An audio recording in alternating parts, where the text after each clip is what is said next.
Hello and welcome to Late Night Elections. Today we're going to be looking at a very hyped up topic this election cycle, which is it actually possible for Joe Biden to beat Donald Trump in the state of Texas? So right here we have up the 538 polling aggregate. So you can see right now that Trump is actually up 0.8% in the polls, 47.4% to Joe Biden's 46.6%.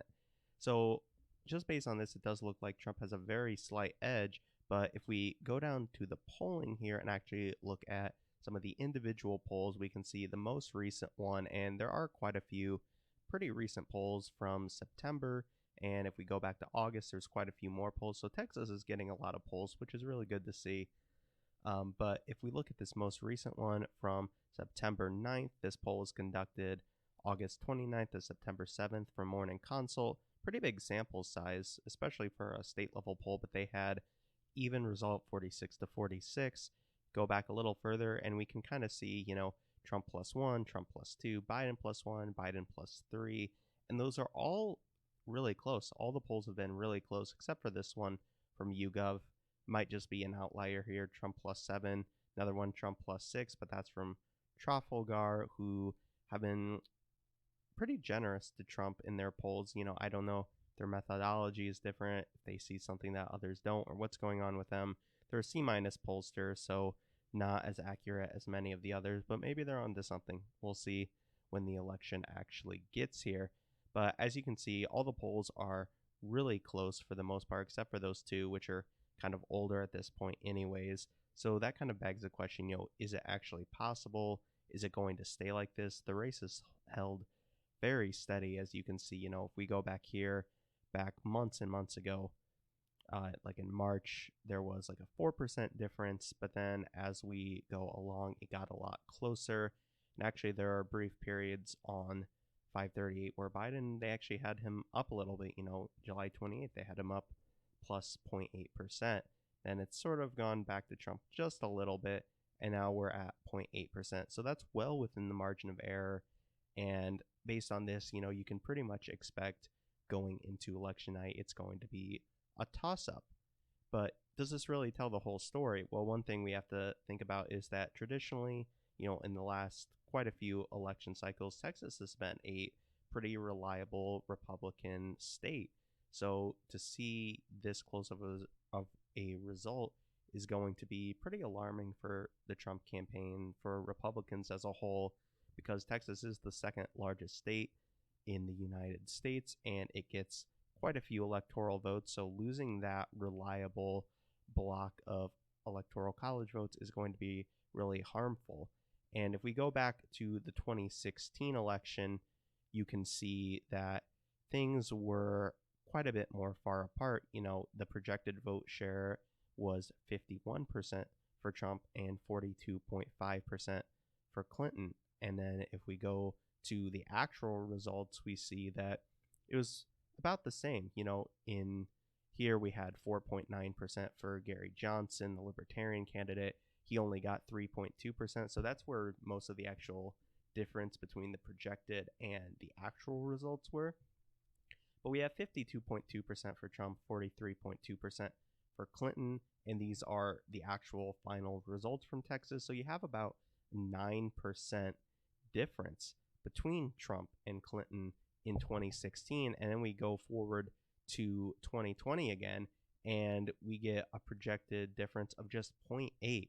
So, we're getting like a 8% difference between 2016 and 2020. So that's pretty huge. That's pretty alarming for the Republicans, and they have to be seeing this and going, maybe we can hold on for 2020, but what's going to happen in 2024? What's going to happen in 2028, especially as the demographics of Texas continue to shift as the Hispanic population continues to grow, who tend to vote Democratic, and they have to be pretty worried in the long term. But this isn't necessarily about the long term. This is about 2020 and if Trump can win in 2020.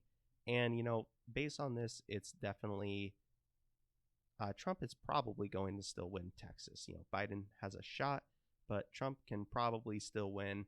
And the real question then is, does it even matter? Does it matter if Biden wins Texas or not? Does he need Texas? How helpful would Texas be?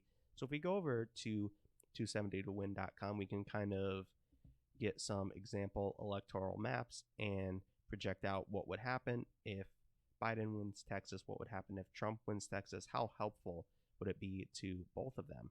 So this is pretty much the map with all the guaranteed states, the states that have no chance of going to either of the candidates already taken out of the equation. So the gray ones are the toss-ups that we have left.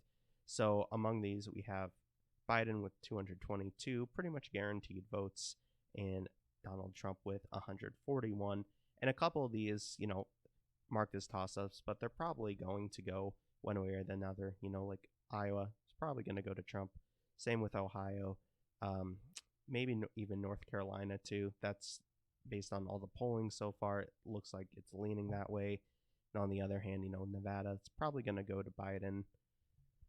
But then we have Texas, which it looks like it's probably still going to go to Trump, but that's the topic of this video. So let's just give it to Biden and see what happens. And then already he's at 266, and you only need 270 to win. It's the name of the site.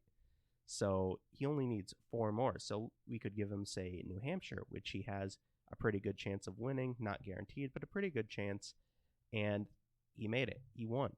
Trump can win Arizona. He can win Wisconsin, Michigan, Pennsylvania, Florida, and it's not enough, which is pretty crazy to think about, So Texas definitely could help Biden a lot. But let's say he loses Texas, which is probably going to be the more likely scenario.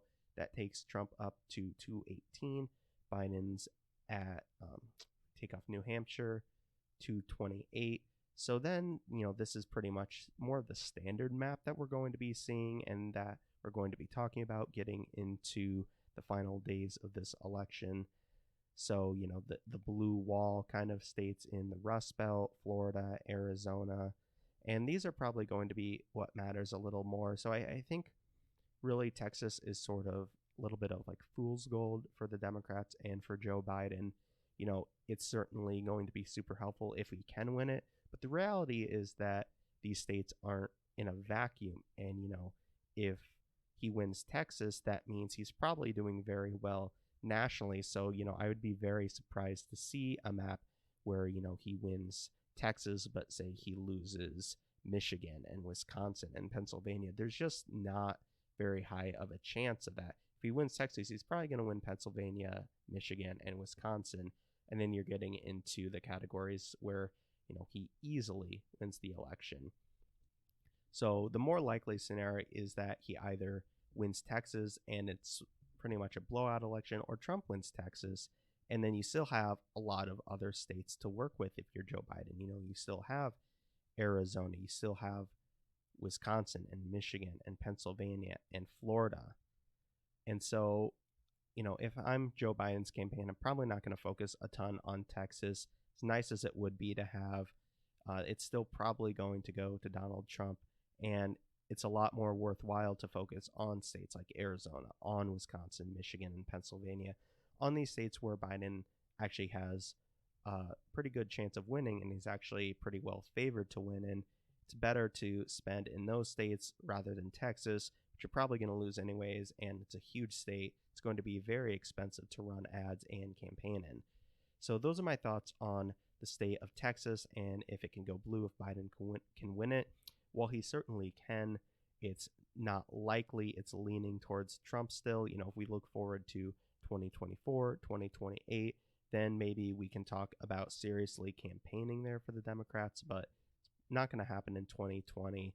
And if Biden does win Texas, he's probably already blown out the election. So those are my thoughts. If you like the video, be sure to give it a like and subscribe to the channel. We're going to be doing some more analysis on different elections, presidential, Senate, U.S. House. So be sure to stay tuned for that. Until next time.